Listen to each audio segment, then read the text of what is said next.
16 de maio de 2024, sejam todos muito bem-vindos, meus amigos, a mais um vídeo do canal Terra Brasilis News.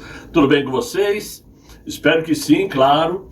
Vamos aqui a mais um bate-papo diário, começando para dizer o seguinte: diante de tanta tristeza, o Rio Grande do Sul, ao menos, tem seu próprio ministro. Que maravilha, não é?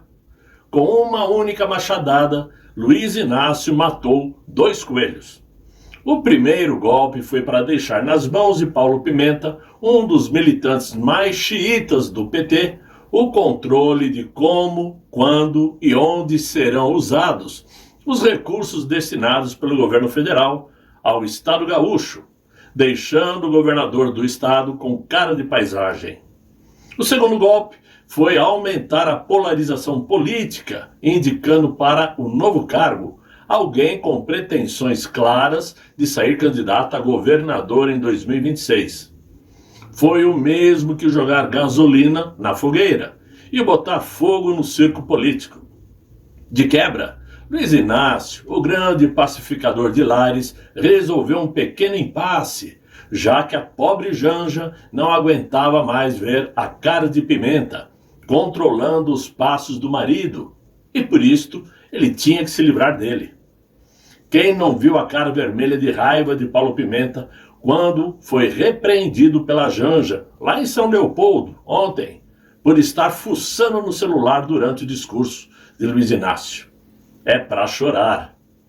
Então, meus amigos, com destaque nesse discurso do Luiz Inácio, até agora, temos a notícia de que ele, o mandatário brasileiro, não sabia que havia tantos negros no Sul. Olha só, mas que a Janja avisou, né, que eles são, inclusive, os mais pobres. Olha que coisa, que sutileza. Depois ainda disse que as mulheres sentem falta de máquinas de lavar.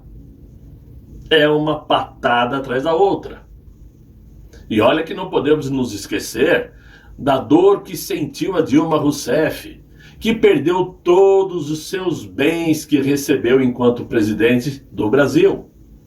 E parece que ninguém se importou com isso, não é verdade? Ninguém nem ligou que os presentes personalíssimos de Dilma Rousseff estavam guardados em um galpão do MST lá no Rio Grande do Sul. Ah, se fosse o Bolsonaro! Meu Deus do céu, o que seria? Mas o amor e a política não juntos, não é mesmo? Quem diria que pudessem se dar tão bem assim, não é mesmo? Aliás, por falar em Jair Bolsonaro, o mito ainda está internado no hospital, né, completando hoje 10 dias, lá no Vila Nova Star, em São Paulo, na Vila Olímpia. O mito está sendo atendido pelo cirurgião Antônio Luiz de Macedo, médico que o acompanha desde aquele dia fatídico da facada, né? E está em acompanhamento permanente. Conforme informações de pessoas próximas a Jair Bolsonaro, ele apresentou então esse quadro de desidratação antes mesmo de viajar a Manaus, onde participou ao lado de Michele Bolsonaro, naquele evento do PL Mulher. Depois de um quadro de erisipela e um desconforto abdominal que surgiu na madrugada do dia 6 de maio, o mito foi transferido então para São Paulo para ser tratado. Agora estamos na expectativa de que ele deixe o hospital até amanhã, sexta-feira, já que seu quadro clínico evoluiu bem até agora, felizmente, né? E conforme suas próprias palavras. Vamos aguardar e torcer. Agora, muito bem, vamos falar aqui do que mais importa nesse momento, onde a política está fervendo, mas não parece. Todos já sabem que o Luiz Inácio nomeou o Paulo Pimenta para ser o ministro da Secretaria Extraordinária da Presidência da República para apoio à reconstrução do Rio Grande do Sul. O nominho cumprido para esse ministério, né? Mas o Paulo Pimenta, na prática, será a autoridade do governo no Estado, deixando Eduardo Leite apenas com a função de bater ponto no Palácio Piratini. Segundo Pimenta, vulgo Montanha, O que foi anunciado lá em São Leopoldo ontem foi o mais importante plano de apoio a uma situação de catástrofe na história desse país. A preocupação de todos os integrantes da política brasiliense é que a nomeação de Paulo Pimenta termine de vez por polarizar a tragédia do Rio Grande do Sul. E politizar também, né? No momento em que o país clama por união e uma reconstrução, como é o lema do governo atual, né? Verdade é que, para aliados petistas, o Luiz Inácio conseguiu assumir o protagonismo para salvar o Rio Grande do Sul. Torcida é torcida, vocês sabem, né? E deixou, por tabela, o Eduardo Leite, do PSDB, a ver navios. Só que nessa guerra de quem pode mais, quem pode menos, ao menos politicamente falando, o governador gaúcho, o que ele fez? Ele então resolveu dar o troco, porque ele não gostou dessa nomeação do Paulo Pimenta, todo mundo viu a cara dele, né? E o que ele fez? Ele antecipou para o seu estado auxílios para os desabrigados pelas enchentes. São 2 programas que ele resolveu antecipar. Um se chama Volta por Cima, que já existe no estado desde as enchentes de 2023, em setembro passado, e que foi abastecido com recursos estaduais, resultando no pagamento de R$ 2.500 por família desabrigada. O estado direcionou 50 milhões para o programa a partir dos eventos desse ano. O outro programa se chama SOS Enchentes, que tem um valor de R$ 2.000 por família desabrigada, sendo abastecida com doações de Pix. As primeiras remessas de ambos os programas, no caso, né, devem começar a ser pagos nesta sexta-feira, amanhã, segundo o governador. Cada um dos 2 programas deve atingir cerca de 40 mil famílias nos próximos dias. Agora, o auxílio prometido pelo governo federal de R$ 5.100 por família ainda nem tem data para começar a ser pago. Se é que vai, né? Vamos aí pagar para ver, não é? Agora, além de uma jogada explicitamente política, a nomeação do secretário da SECOM, Paulo Pimenta, para este cargo de ministro, um ministério só para o Rio Grande do Sul, não serve para estado nenhum mais, foi a única saída de Luiz Inácio para, digamos assim, unir o útil ao agradável, menos para os gaúchos, evidentemente.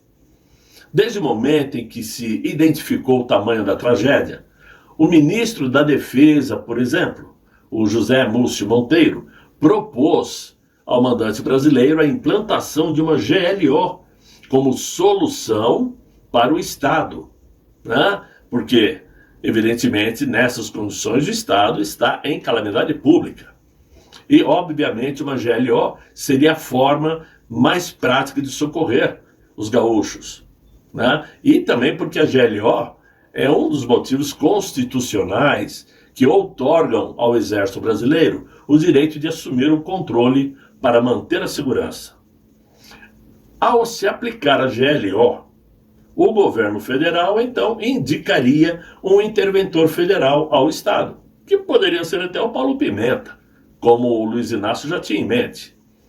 O José Múcio defendia que uma GLO seria uma situação de solução imediata, porque lá no Sul existem 15 mil homens do Exército. Eles poderiam ajudar na segurança. Qual o problema disso tudo? Nenhum, claro. Mas existe sim. Será que o Luiz Inácio, por exemplo, ficou com medo de que o comando do Exército aproveitaria para dar um golpe de Estado? Vocês sabem que quem tem medo, não é isso? Mas, na verdade, o que existe é que tinha um problema em particular e muito indigesto para o Palácio do Planalto em aplicar uma GLO, que é o fato de que, com a aplicação da GLO, todas as votações, tanto do Legislativo como do Judiciário, são interrompidas e travam pautas de suma importância para o Executivo. E claro que isso não convinha a Luiz Inácio, que necessita das duas outras instituições para continuar seu governo, que está cambaleando de mal a pior, todo mundo sabe disso. Então, como resolver essa situação? Todos sabem que a principal intenção de Luiz Inácio é ter pleno controle sobre as ações no Rio Grande do Sul. Isso é fato. Não somente controle político, como também e principalmente no uso dessas verbas públicas, que serão bilionárias. Daí então a ideia genial e macabra de Luiz Inácio. Vou criar um novo ministério, um Ministério de Araque, que vai coordenar a reconstrução do Estado, sabe-se lá a que custo, e garantindo que o sucesso da empreitada garanta uma eleição de Paulo Pimenta ao governo gaúcho. Mas e se essa coordenação, por exemplo, não for do agrado gaúcho? Se não der certo, se não sair como ele está pensando, será que o tiro vai atingir somente o pé do Pimenta? Ou do Luiz Inácio também? Bem, nesse caso, talvez a Janja saiba como resolver, porque a coisa não está fácil. Aquela situação constrangedora ontem, lá em São Leopoldo, onde o Luiz Inácio estava falando um monte, né? E todo mundo sentado ali, a Janja teve que mandar o Pimenta desligar o celular, porque o presidente já reclamou que não gosta de conversar com as pessoas e as pessoas com o celular na mão, olhando, etc e tal. E aquilo ficou muito chato.